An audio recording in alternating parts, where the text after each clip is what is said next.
Hey guys, I'm Ken.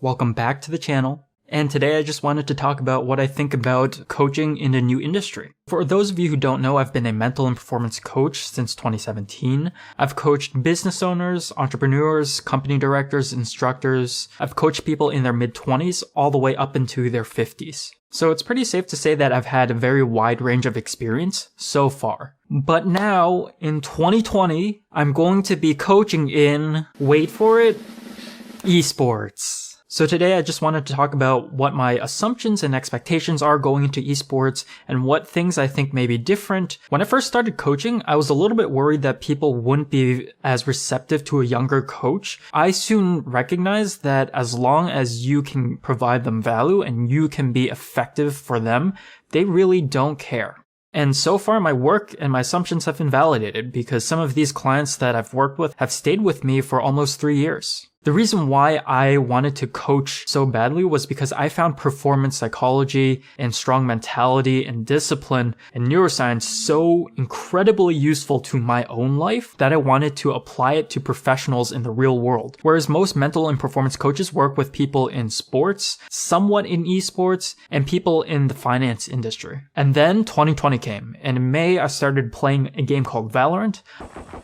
Last player standing. Satchel out. Satchel out. One enemy remaining.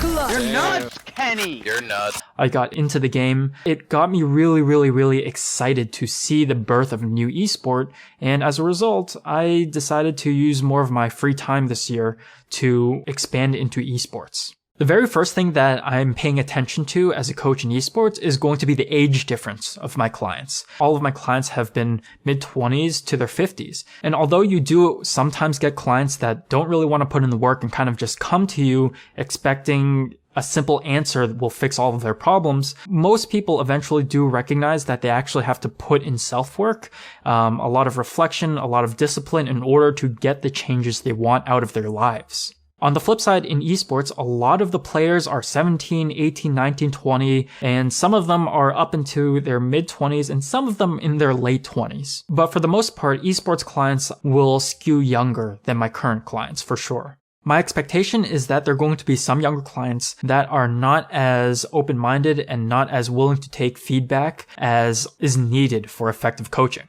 I've actually gone and spoken to hundreds of high school students who are in their senior year. I spoke to them about what I do as a coach, what my philosophies are about being an effective person in the real world, and what they can do to really grow and maximize their time and their opportunities in life. Based on the feedback that I got from the students' responses, the vast majority of students felt like they got something productive, intriguing, or positive out of my speaking. However, a few students always had the idea that by the time they were 18, they were fully matured adults and that they had no more growth to do. So if any of the players that I coach in esports have that same mentality, they're going to be set really far behind. And even if they're exceptionally skilled in their esport of choice, they're still going to be gated by the skill ceiling that they're setting for themselves. And while I think that's going to be an issue for some of my younger pro player clients, I also think that for each and every single one of those clients that have a negative or fixed mindset,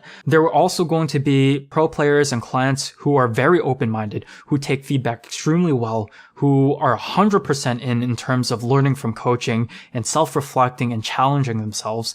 And I think that that's going to be really exciting. I also think that the age of my clients is going to impact a different factor than just the receptiveness to feedback. I think that's because a lot of my older clients are working sometimes multiple jobs, doing multiple things. Some of them have kids, some of them are married, some of them have a lot of requirements at work while trying to juggle a personal or professional side hustle, right? So part of my work is constantly ensuring that their schedule and organization is in tip-top shape. On the flip side, in terms of professional esports players, at least, maybe not amateur esports players, professional players, I think, tend to be more all in. So my assumption is that they have less demanding things outside of their main craft of choice, which is their esport.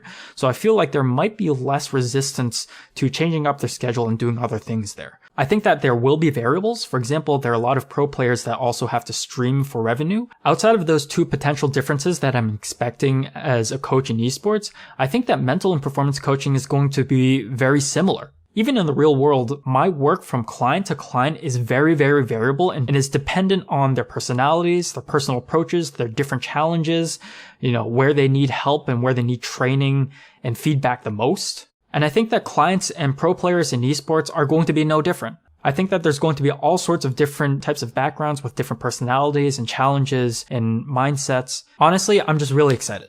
I'm really looking forward to working in esports. I'm really excited to see what happens with these pro players and new clients. I'm excited to see them grow and evolve as competitors as well as human beings. So that's it for today. For more of my thoughts, subscribe to the channel and like the video for more.